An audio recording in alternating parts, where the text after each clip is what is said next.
안녕, 글문도령 태호야. 오늘은 2022년도 양력 5월달 용띠분들의 운세 자세히 살펴볼게.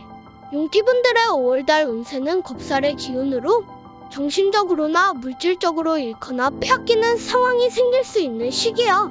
외부 활동 중에 소지품을 분실하거나 가까운 사람과 분쟁이나 불화가 생기기도 쉬워. 좋게 작용하게 되면 운이 열리지만 나쁘게 운이 작용된다면 화를 키우게 될 수 있는 시기인 거야.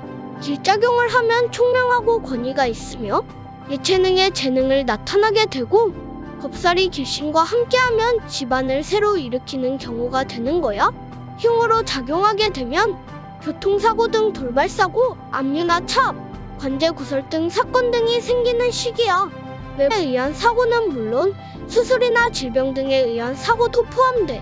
겁살은 자신의 의사와 무관하게 자신이 아끼는 소중한 것을 잃거나 빼앗기는 기운일 수 있어 재물을 탈취당할 수도 있고, 도둑을 맞거나 물건을 분실하는 경우도 생겨 가지고 간 물건을 놓고 오는 경우도 있으니 주의해야 해. 생각지 못한 일로 재물의 손실이 따르기 쉽고 불필요한 재물의 지출이 많을 수도 있는 거야. 가까운 사람에게 사기나 배신을 당하는 경우도 생기고, 겁살원에 빌려준 돈은 받기도 힘들다고 보면 돼. 투기나 도박으로 있는 돈은 날리기 쉽고, 뜻밖의 일이 하거나 추진하던 일이 조정되거나 변화의 기점이 되기도 해. 집안에서도 수리를 하거나 조정해야 할 일이 생기게 되고, 직장이나 일터는 타지나 변두리, 먼 곳 등으로 이동하거나 발령을 받기도 해. 나이대별로 살펴볼게. 11세, 11세 되는 흑생용띠분들의 5월달 운세는 세상과 인연이 끊어진 시기야.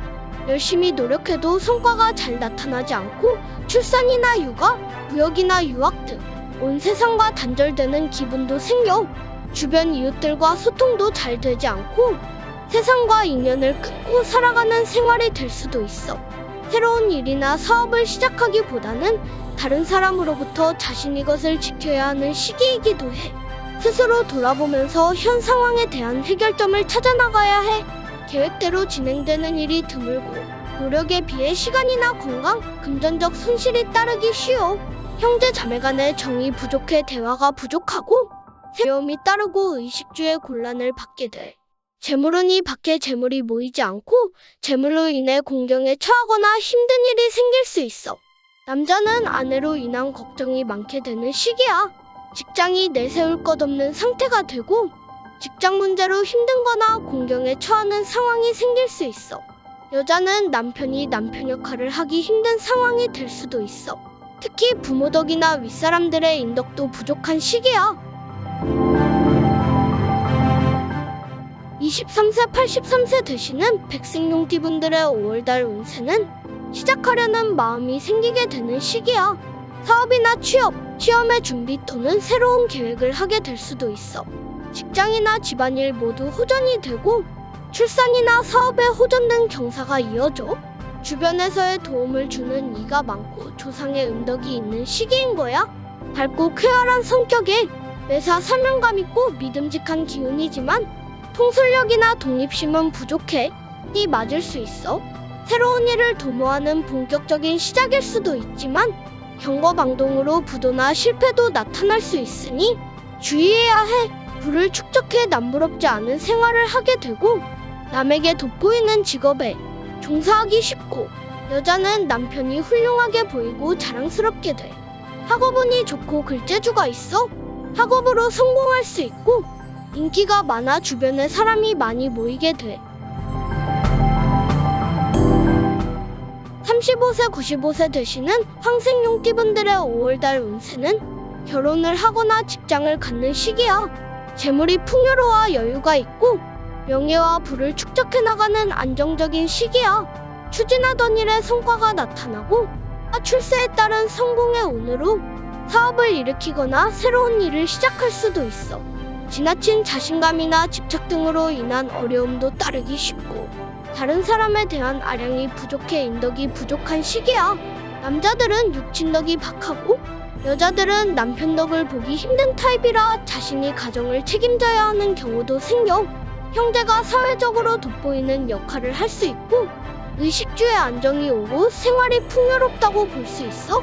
물질적으로 풍요한 생활을 하나 수입과 지출의 균형이 맞지 않을 수 있어. 번듯한 직장이나 공직으로 나가는 기회가 생기고, 부동산을 취득하거나 자격증을 취득하는 등 운서운이 좋은 시기야. 그렇지만 지나친 자신감으로 인해 어려움이 따르기 쉽고, 다른 사람에 대한 아량이 부족해 인덕이 부족한 시기야. 4세 107세 되시는 적생용띠분들의 5월달 운세는 결혼을 하거나 직장을 갖는 시기야. 재물이 풍요로워 여유가 있고, 명예와 부를 축적해 나가는 안정적인 시기야. 추진하던 일에 성과가 나타나고, 승진과 출세에 따른 성공의 운으로 사업을 일으키거나 새로운 일을 시작할 수도 있어. 지나친 자신감이나 집착 등으로 인한 어려움도 따르기 쉽고, 다른 사람에 대한 아량이 부족해 인덕이 부족한 시기야. 남자들은 육친덕이 박하고, 여자들은 남편 덕을 보기 힘든 타입이라 자신이 가정을 책임져야 하는 경우도 생겨. 형제가 사회적으로 돋보이는 역할을 할 수 있고, 안정이 오고 생활이 풍요롭다고 볼 수 있어. 물질적으로 풍요한 생활을 하나 수입과 지출의 균형이 맞지 않을 수 있어. 번듯한 직장이나 공직으로 나가는 기회가 생기고, 부동산을 취득하거나 자격증을 취득하는 등 운서운이 좋은 시기야. 그렇지만 지나친 자신감으로 인해 어려움이 따르기 쉽고, 다른 사람에 대한 아량이 부족해 인덕이 부족한 시기야. 59세 되는 청생용띠분들의 5월달 운세는 외부 활동이 다소 둔화되기 쉽고, 건강상으로도 약해지기 쉬운 시기야. 자신은 물론 가족 구성원의 건강에도 주의해야 하고, 일의 중단이나 불의의 사고에 조심해야 해. 추진하던 일에서 다소 침체기가 깊어져 은퇴를 준비해야 할 때인 거야. 정신적인 활동인 교육이나 철학, 종교적인 일을 추진하거나 심취할 수도 있는 시기가 될 거야. 여유 있는 생활을 즐기고 종교와 철학에 심취할 수도 있지만, 질병으로 고생을 하며 몸과 마음이 고달픈 시기가 될 수도 있어. 형제 자매로 인한 걱정이 많고, 사업이나 직업적인 면에서 어려움이 많아. 남자는 아내의 건강 문제로 근심이 따르기 쉽고, 직업이나 사업상의 이유로 걱정거리가 생겨. 특히 부모 형제로 인한 걱정거리가 생기는 시기야. 오늘은 여기까지 할게. 다음 영상에서 또 만나. 그럼 안녕.